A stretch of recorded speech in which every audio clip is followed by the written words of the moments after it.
Good afternoon, and welcome to this live streaming event hosted by South Carolina State University 1890 Research and Extension.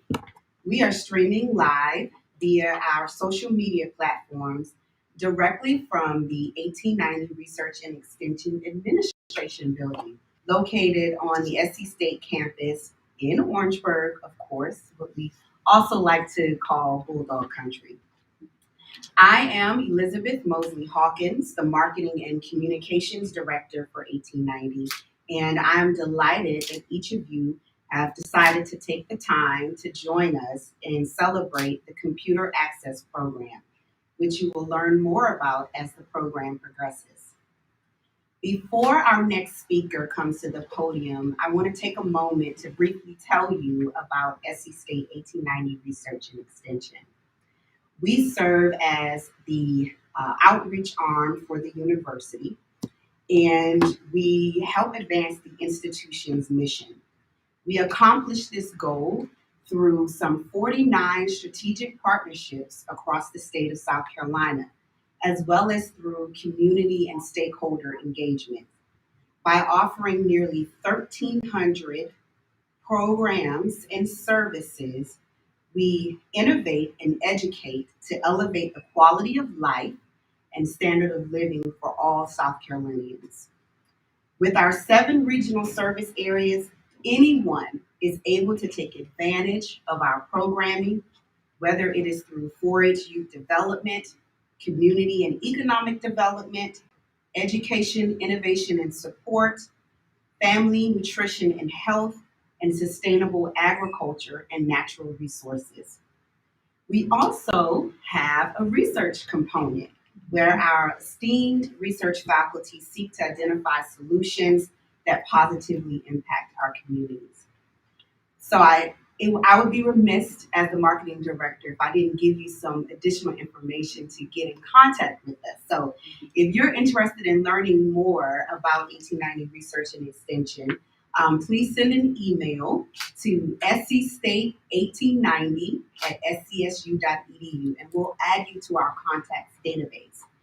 And of course, if you're watching online, please tell your friends and family to like any of our social media pages. Our handle is scstate18, scstate1890. Now, I'm pleased to introduce our next speaker, Demaya Richardson Sanders, who serves as the state program leader for 4-H youth development.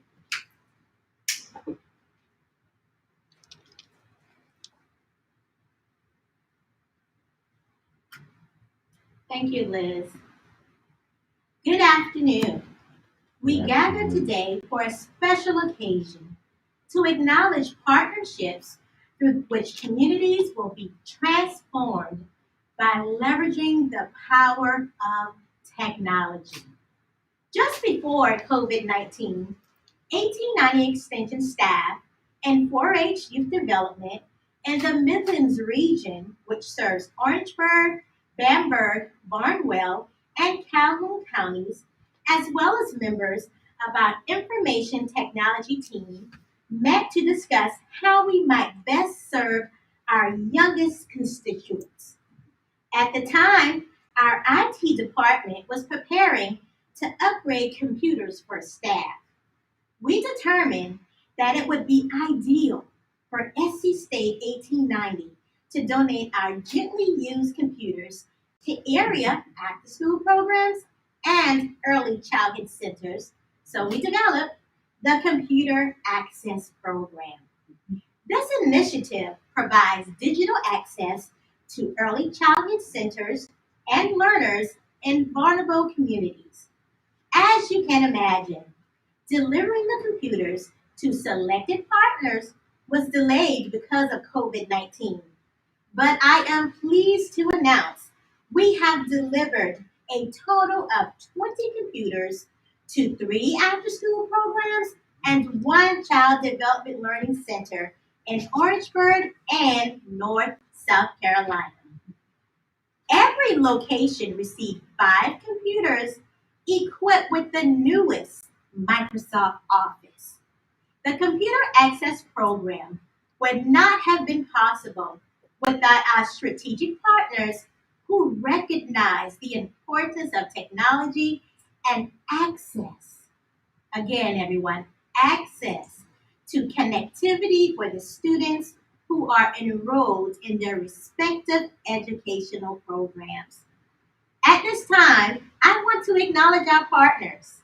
First, to my right, your left, Bright Star Learning Center and Director, Mrs. Brenda Jameson.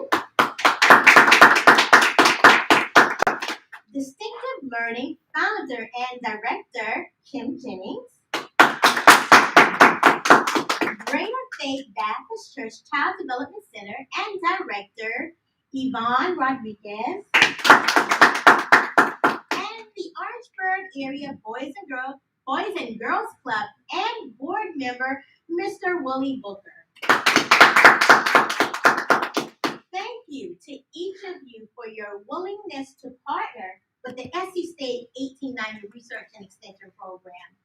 We each have a shared commitment to making a difference in the lives of our youth. Now, more than ever, initiatives such as the Computer Access Program have become increasingly important. And what we found is that it goes beyond being an essential tool for educational performance, but access to technology has the potential to elevate the economic standing for families and communities. We have numerous testimonies about its impact with our programs. We have offered to underprivileged youth in rural and urban South Carolina. For example, several summers we hosted a camp called Take Bridge. Middle school students from across South Carolina spent the summer building his or her own computer.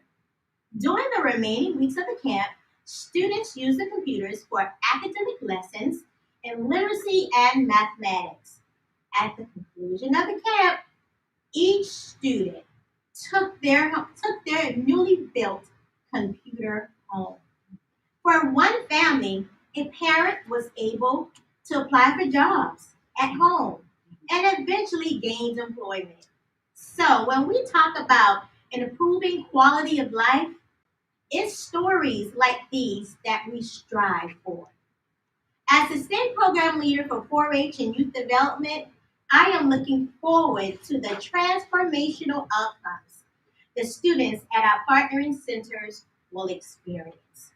To share more about our strategy of tackling the great divide to digital access, I will ask Dr. Louis D. Whitesides, Vice President and Executive Director of SC State University 1890 Research and Extension Program to come forward. Thank you.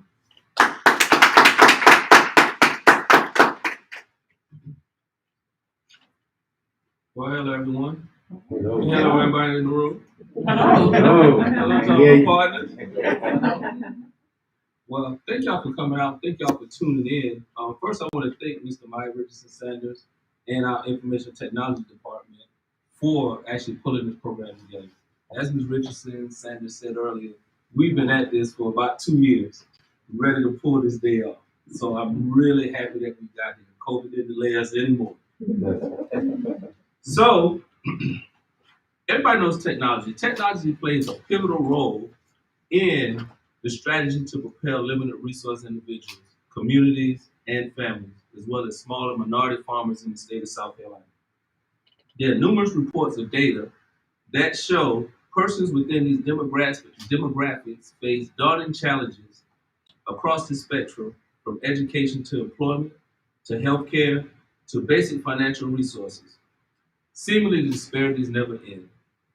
Yet, while data suggests real bad outcomes for these folks in the lower socioeconomic backgrounds who lack access to technology, there's a silver lining. For every unfavorable finding in a report, there are studies and qualitative data that demonstrate individuals in limited resource communities thrive when given access to the latest technologies and when they receive training on those technologies. With that end goal in mind, in each of our research and extension priority areas, we have integrated some aspect of technology. We will leverage the use of technology, such as drone engineering, artificial intelligence, precision farming, and data mining to generate solutions for ag engineers. We will ensure that our young students are exposed to emerging technologies and wherever possible, make sure that they have access to devices at their fingertips. And we will rely on science and the latest advancement to promote healthy living. The work that we're doing through the Technology Access Program aligns with state and federal efforts to bridge the digital divide. Governmental agencies and organizations are working together to connect communities and bring broadband infrastructure in rural areas of the state. Unfortunately, the pandemic has widened the gap between the haves and the have-nots in access to technology. We must be vigilant with an unmitigated resolve to combat this issue. The Computer Access Program is one of several initiatives and innovative means by which we will conquer this challenge within the state. Now we will hear from our longstanding partner, and he's a real longstanding partner. We will work with Mr. Book in the Boys and Girls Club for a long time. The director of the Orangeburg Area Boys and Girls Club, Mr. Willie Book.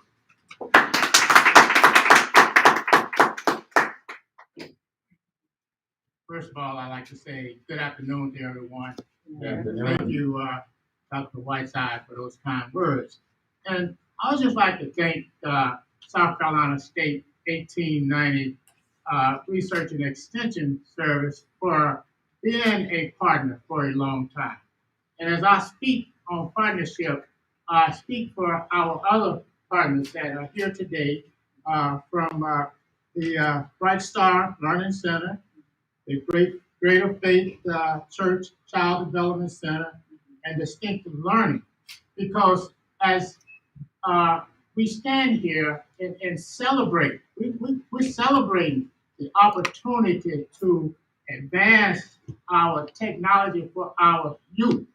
And that is so important, as Dr. Whiteside was talking about all of the different things, technology fields.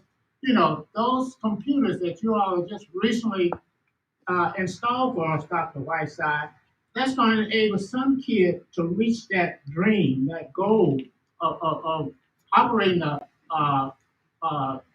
drones and things. You know, I'm too old. I probably never will get into that. But we have some 6, 7, 10, 11-year-old students that will eventually become operators and designers. And so, because of your generous effort, you know, they will be able to do that. And Dr. Whiteside said that we have been partners for a long time. And that is so true. I mean, so I'd like to thank 1890 for their human resource, for their programs, and now for the technical assistance that they are providing for us. Ms. Georgia Good and I, we sat in Dr. Whiteside's office about 2 years ago, and he told us that we're going to get some computers out to the Boys and Girls Club. And as he said, the pandemic hit, but we see that he's a man of his word. Yeah. Sometimes we have struggles to overcome, but that's why we are partners. Partners can overcome struggles together.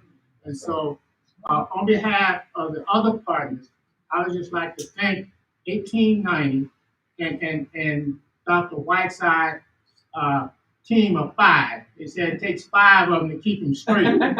So we like to thank that team of his. We know it's more than 5, but you can only have 5 starters in basketball. So we got a lot of bench players too. So I like to thank 1890 for the generous support of all of the community programs that you all provide. Thank you all.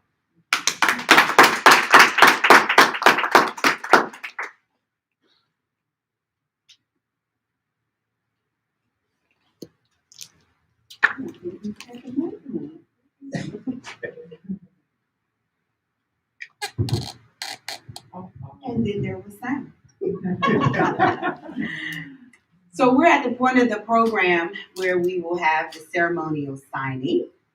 So if our partners will take out their signing sheet and you can sign.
All right, we're done.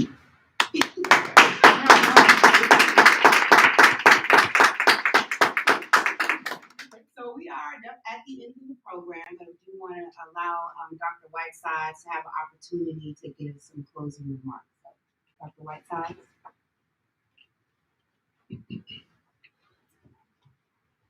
Well, again, I want to thank our partners. And, let me call their name once again.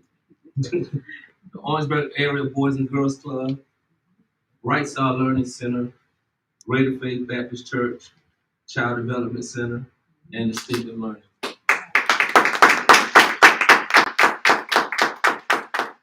These are outstanding programs in our community.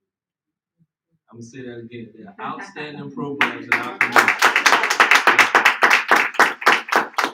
And being a local guy, it's always great to see programs in your hometown that thrive and really help the kids and help the youth thrive in the world that we have going on today. All the craziness going on.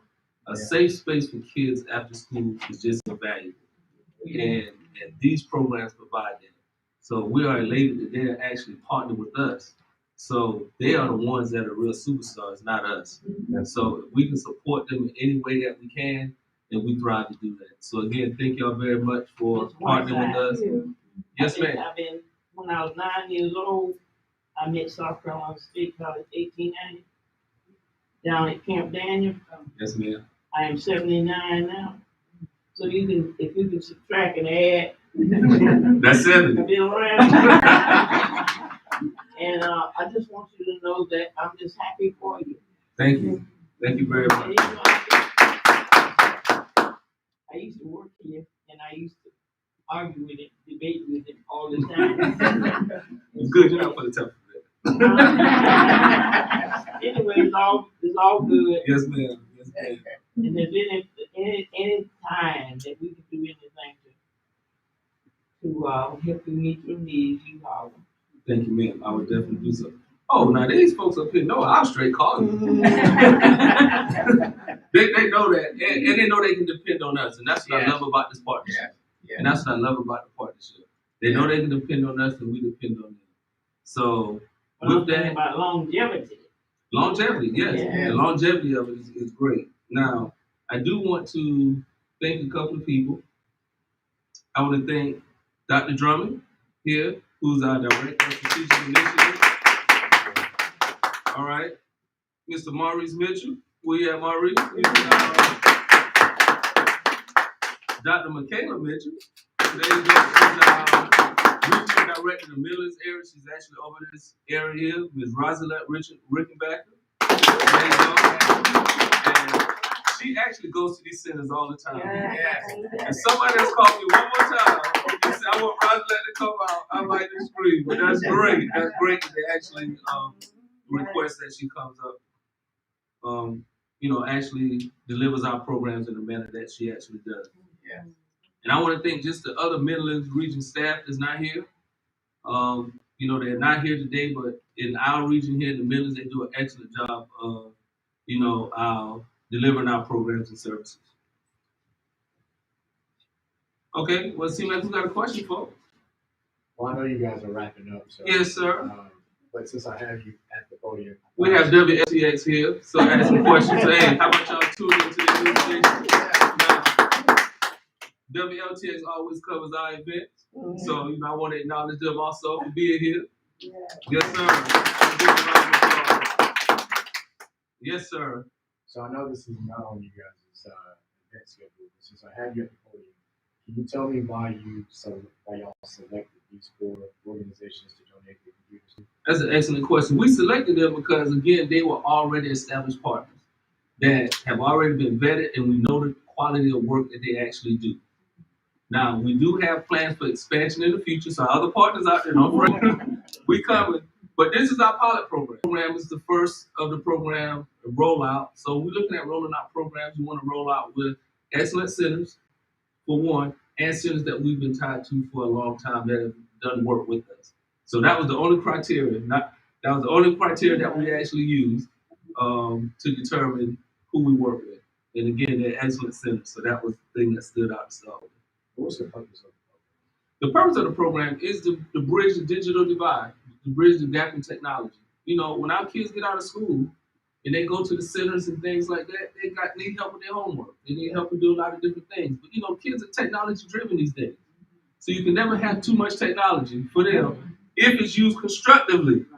So these centers use it constructively to advise our kids and push our kids to academic excellence and to further their thinking toward, as Mr. Booker was saying earlier, just expanding their mind toward technology and the use of technology. Drones, artificial intelligence is just coming so fast, and our kids have to get up to speed on that to be able to compete in the future. So we just want to be a small part of that. The last question I wanted to ask you is what kind of computers did you guys donate to them? And then how would they be used? What I mean is where did they come from? Okay, great question. Now, the kind of computers, I'm not really sure if I get my technology folks to let you know, but they're real great computers. Let me say that. Desktop computers. That's actually an example right there. That's an example right there. Desktop computers that the newest Microsoft Office suite, and other creative programs that our kids can actually use to do different things. These are computers that y'all had, that y'all were using, and y'all refurbished them, put new technology in it, and donated. Well, what actually happened was we bought new computers a few years ago. Okay, barely used. So when it came down for us to look at our actual upgrade plan, our years were up to upgrade, but the computers were barely used. So what we said was these computers should not go to surplus or anything like that. They should go out to the community. They should go to where people can actually use. And so, led by Ms. Richardson Sanders and her group, is like, hey man, let's get these out to the community, to the folks that actually work with us and can use the computers. And that's what we did. Can I hear from one of the group? Oh yes, sure. Please do. Anybody want to step up? Of course, I'll mention all of you. Of course, I'll mention all of you guys and how many. Briefly talking. I already told them I'm not a spokesperson, but Promise. I ask a lot of questions. Hello, everyone. I'm Kimberly Jennings, the founder and director of Distinctive Learning. I know one of the questions you asked. I'm sorry. Well, let me get you to state your first name and last name as well. Okay. Spell it. Kimberly, Kimberly, Jennings, Jennings. And what's your role position? Founder and director of Distinctive Learning. And you just received this donation today. What is it? I don't like to use the word. What does it mean to you? But what is it going to mean for the organization as well as these children that you guys have it means a lot. It will truly help our kids. So we have an after school program. We offer services to the children ages 5 and 12, and it will help them currently because the era that we're in, the pandemic, they're utilizing technology for class, Microsoft Teams, and the other apps and programs that they use for their lessons. Our children are able to use the devices that we receive from South Carolina State, obtain their activities, their homework, their class assignments. I know my program specifically, we had like a few computers and they failed. And so South Carolina came right on time. Yeah. Follow up on that. So I'm in Orangeburg County, I'm in Orangeburg County every day. Wi-Fi is bad. When I try to send stuff, when I try to send stories in Columbia, so I use NC State's Wi-Fi and Claflin's Wi-Fi every day. NC State Wi-Fi. With that being said, with us being in the pandemic, still in the pandemic, and kids are learning. Some kids have to learn online for 15 months, and they have no way to do their homework. Tremendously. And like I said, we don't have to help the children. And the laptops give us the space to be able to accommodate. Because my center is small. So the laptops, it helps as far as the space, and it helps the children. They're learning and they're able to utilize it by themselves.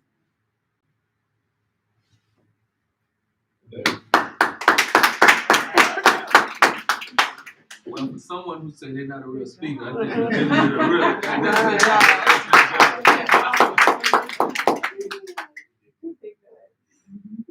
But I do want to close this, and again, I want to thank you all for tuning in. I want to again thank our partners for partnering with us. I want to thank our staff for doing the excellent job that they do all across the state of South Carolina. And as I always say, South Carolina State is a community university. It's our responsibility to take the expertise to the community. And 1890 Research and Extension is the unit on campus that does that the most. Yeah. And I can tell you, it's not another university that has the dedicated employees, that has the excellence, the SC State way that we possess. And so again, I want to thank our employees, I want to thank our partners, I want to thank you all who tuned in, pay attention to what we're actually doing. And 1890 Research and Extension is here to assist the citizens of the state of South Carolina. If you're a citizen, you have a problem, please feel free to reach out to us. Thank you very much.